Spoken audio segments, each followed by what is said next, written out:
नमस्कार, स्वागत है आपका नाती टीवी में और मैं हूं आपके साथ पूनम जैन। चलिए शुरुआत करते हैं बुलेटिन की और सीधा लिए चलते हैं आपको यूपी, जहां पर स्वास्थ्य विभाग की प्रेस कॉन्फ्रेंस हो रही है कि आपके लिए अलग कमरा हो घर में और अलग शौचालय हो। अगर शौचालय घर में एक ही है तो आपको होम आइसोलेशन में नहीं रहना चाहिए। आप आकर के जो सरकार की फैसिलिटीज़ हैं, L1, L2, L3 के अस्पताल हैं, जैसी आपकी स्थिति होगी उसके अनुसार आपको निःशुल्क चिकित्सा की व्यवस्था उपलब्ध कराई जाएगी। लेकिन अगर घर में रहने के लिए आपका अलग कमरा नहीं है, शौचालय अलग नहीं है, तो होम आइसोलेशन में न रहें, क्योंकि आपसे फिर आपके घर वालों को संक्रमित होने का खतरा बना रहेगा। तो जब आप होम आइसोलेशन में हैं तो बिल्कुल पृथक रहिए, अपने आप को बिल्कुल अलग करिए परिवार से। और जो दवाएं हैं जो हमारे चिकित्सा विभाग के अधिकारी हैं वो आपको घर पर जाके उपलब्ध करवाएंगे, उन दवाओं को आप रेगुलर खाते रहें, लेते रहें। और साथ ही अपना टेम्परेचर, अपना तापमान और जो आपके ब्लड का ऑक्सीजन सैचुरेशन लेवल है उसको आप समय समय पर उसकी माप लेते रहें। और जो आपके ज़िले का कोविड कमांड सेंटर है, कंट्रोल रूम को आप सूचित भी करते रहें कि मेरा तापमान इतना है और मेरा ब्लड सैचुरेशन लेवल, जो ऑक्सीजन सैचुरेशन लेवल है ब्लड का, वो इतना है। अगर ऑक्सीजन सैचुरेशन लेवल 94 से नीचे आता है तो तत्काल आपको डॉक्टर की सहायता लेनी चाहिए। तत्काल आपको सूचित करना चाहिए कंट्रोल सेंटर को, कमांड सेंटर को, या मुख्य चिकित्सा अधिकारी के कार्यालय को या जिला चिकित्सालय को कि मेरा ऑक्सीजन लेवल 94 से कम आ रहा है, और तत्काल डॉक्टर आपकी सहायता करेंगे। प्राइवेट अस्पतालों में 3486 लोग अपना इलाज करवा रहे हैं, और बाकी लोग जो हैं जो होम आइसोलेशन या प्राइवेट अस्पतालों में नहीं हैं, वो सरकारी व्यवस्था जो है L1, L2, L3 की, जिसके अंतर्गत आप जानते हैं कि 1.5 लाख से अधिक बेड्स की व्यवस्था है जिसमें निःशुल्क चिकित्सा की जाती है, वहां पर लोग भर्ती होकर के अपना इलाज करवा रहे हैं। ई संजीवनी पोर्टल का प्रदेशवासी लगातार उपयोग कर रहे हैं, और कल भी 2248 लोगों ने ई संजीवनी पोर्टल से घर बैठे चिकित्सकों से परामर्श प्राप्त किया। ये एक बहुत अच्छा माध्यम है। जब आपको किसी चिकित्सक की सलाह की आवश्यकता पड़े तो ये आवश्यक नहीं है, अगर कोई इमरजेंसी है तो अलग बात है कि आपको अस्पताल जाना है, लेकिन अगर आपको सलाह लेनी है तो ये आवश्यक नहीं है कि आप घर से बाहर निकलें। आप ई संजीवनी पोर्टल पर जाकर के घर बैठे वीडियो कॉन्फ्रेंसिंग के माध्यम से डॉक्टरों से सलाह प्राप्त कर सकते हैं। अब तक प्रदेश में 1,17,297 लोग ई संजीवनी पोर्टल के माध्यम से चिकित्सकों की सलाह प्राप्त कर चुके हैं। सर्वेलेंस का कार्य हम लगातार करते रहते हैं, और पूरे प्रदेश में सभी 75 जनपदों में सर्वेलेंस की टीम्स बनी हुई हैं, और वो जहां भी केसेस आते हैं उस इलाके में और उसके बाहर के इलाकों में भी वो जा कर के सर्वे करते हैं, सर्वेक्षण करते हैं, देखते हैं सर्विलांस के अंतर्गत कि क्या कोई और ऐसा व्यक्ति तो नहीं है जिसको लक्षण आ रहे हों या जिसके जांच की आवश्यकता है। अब तक 1,30,570 इलाकों में सर्वेलेंस का कार्य किया जा चुका है, और यह कार्य 4,350 टीम दिवस के माध्यम से किया गया है।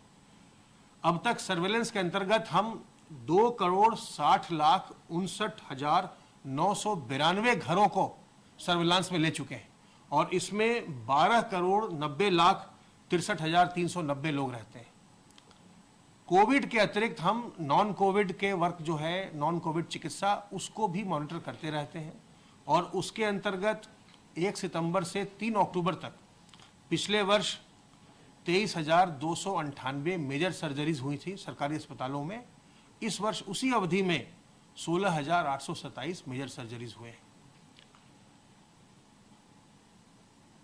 जब तक इस बीमारी का, जब तक इस संक्रामक बीमारी का कोई टीका नहीं आ जाता, कोई वैक्सीन नहीं आ जाती, कोई एक निश्चित उपचार नहीं हो जाता, आज भी इसका उपचार लक्षणों के आधार पर किया जा रहा है। आज भी ऐसी कोई एक दवा नहीं है जिसके बारे में कहा जा सके कि इस दवा से कोविड संक्रमित व्यक्ति पूर्णतः उपचारित हो जाएगा। तो जब तक इसका एक निश्चित उपचार नहीं आ जाता, जब तक इसकी वैक्सीन नहीं आ जाती, तब तक सबसे अच्छा ये है कि हम बचाव के तरीकों को अपना करके इस संक्रमण से दूर रहें, संक्रमण को अपने पास आने न दें और साथ दूसरों को भी बचाएं। सरकार और जनता ये दोनों अगर सहयोग करेंगे तो हम अपने प्रदेश में, जिसमें इतनी अधिक जनसंख्या है, उसमें हम संक्रमण को नियंत्रित रख सकते हैं। आपने देखा है कि इतने बड़े प्रदेश में भी हमारा संक्रमण जो है अभी नियंत्रित हो रहा है और हम अभी 46,000 के आसपास एक्टिव केस के स्तर पर हैं। अगर हम लोग इसी प्रकार से सहयोग करें और बचाव के तरीकों को अपनाएं तो हम संक्रमण को और अधिक नियंत्रित कर सकते हैं। अगर लापरवाही इस समय पर की गई, जिस समय संक्रमण घट रहा होता है, गिर रहा होता है, अगर एक फॉल्स सेंस ऑफ सिक्योरिटी आ जाए और लापरवाही शुरू हो जाए तो संक्रमण फिर बढ़ता है, जैसा हमने कई राज्यों में देखा है। अगर आपने दिल्ली का उदाहरण देखा है या केरल का उदाहरण देखा है, जहां संक्रमण बढ़ने के बाद घट गया था और फिर बढ़ने लगा, बढ़ रहा है। तो जब आप संक्रमण जब घटता है, उस समय जब हम लापरवाही करते हैं तो एक सेकेंड सर्ज आने की संभावना भी बनी रहती है।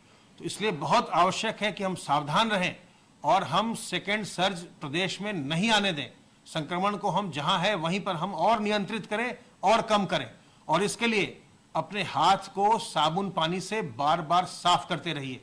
हाथ से संक्रमण शरीर के अंदर जाने का बहुत बड़ा माध्यम है। अपने मुंह और नाक को ढक कर रखिए, मास्क से ढकिए, रुमाल से ढकिए, गमछे से ढकिए, दुपट्टे से ढकिए। लेकिन जब भी आप कहीं सार्वजनिक स्थल पर जाएं, अपने कार्यालय जाएं, बाजार जाएं, किसी और प्रतिष्ठान में जाएं, अपने मुंह और नाक को ढक कर रखिए ताकि आप संक्रमित न होने पाएं। और लोगों से 2 गज की दूरी बनाए रखिए। 2 गज की दूरी और मास्क है जरूरी। अगर आप इस मंत्र का पालन करेंगे तो संक्रमण से बचे रहेंगे, दूसरों को भी बचाएंगे। और विशेष ध्यान रखिए अपने घर के बुजुर्गों का, गर्भवती महिलाओं का, जो लोग पहले से बीमार या कमजोर हैं उनका, और जो छोटे बच्चे हैं। अगर आप इन सबों का ध्यान रखेंगे तो संक्रमण बिल्कुल नियंत्रित रहेगा। तो संक्रमण से बचे रहिए, तनाव मुक्त रहिए, स्वस्थ रहिए, प्रसन्न रहिए।